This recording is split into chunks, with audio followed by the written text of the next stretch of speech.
যিদিনাখন মেডিকেলত বিচনাত থাকিব লাগিব মা দেউতাই কি অৱস্থা হ'ব মা দেউতাই মেডিকেলত বাহিৰত কান্দি থাকিব লাগিব কিমান কষ্ট কৰি চিকিৎসা কৰি আনিব লাগিব আৰে অকনমান শিখৰ অকনমান সিগাৰেটে এটা জীৱন তিল তিলকৈ ধ্বংস কৰিব আজি মোৰ অনুপস্থিতিত যদি কাৰোবাৰ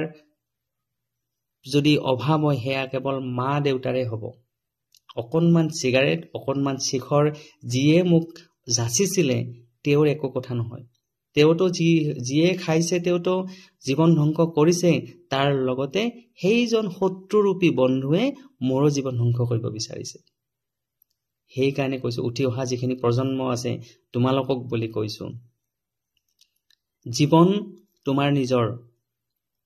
অকনমান শিখৰ অকনমান সিগাৰেট অকনমান মদেই তোমাৰ জীৱন তিল তিলকৈ ধ্বংস হ'ব আৰু যিদিনাখন হস্পিটালৰ বিচনাত সৎ পথাই থাকিবা সেইদিনাখন মা দেউতাই চিঞৰি চিঞৰি কান্দিব আৰু সেইদিনাখন অনুভৱ হ'ব অকনমান মদ আৰু অকনমান সিগাৰেটে কিমান জীৱনটো অপকাৰ কৰিলে যেহেতু জীৱনটো নিজৰ লগৰ বন্ধুজনৰ নহয় গতিকে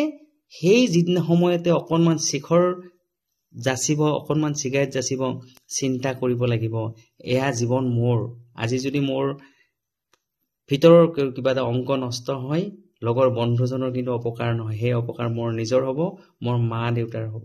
আজি মোৰ অনুপস্থিত মা দেউতাই চিঞৰি চিঞৰি কান্দিব সেইকাৰণে কৈছো এইবোৰ যিবিলাক মদ সাধা সিগাৰেটৰ নিচাত পৰাতকৈ কিতাপৰ নিচাত যিদিনাখন পৰিবা জীৱনটো বহুত কিবা কিবি হ'ব আৰু যিয়ে এবাৰ কিতাপৰ নিচাত পৰিছে জীৱন সকলোৰে ভাল হৈছে কাৰণ শিক্ষাই কেতিয়াও বেয়া অভ্যাস গঢ় নিদিয়ে শিক্ষাই সদায় ভাল অভ্যাসে গঢ় দিয়ে পৰাপক্ষত বহুত বেছি বন্ধুৰ মাজত পৰা নিজকে আঁতৰাই ৰখাটোৱেই ভাল বৰ্তমান সময়ত যিসকলৰ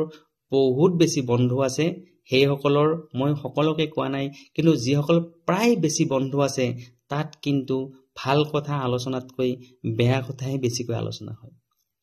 গতিকে পৰাপক্ষত বহুত বেছি বন্ধুৰ পৰা আঁতৰত ৰাখি নিজৰ জীৱনটো কেনেকৈ আগবঢ়াই নিব পাৰি সেই বিষয়ে চিন্তা কৰিব লাগে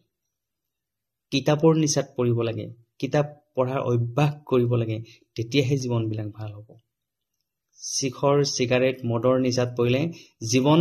তিল তিলকৈ ধ্বংস হ'ব আৰু যিদিনাখন মদ নহলে চলিব পৰা নাযাব সেইদিনাখন অনুভৱ হ'ব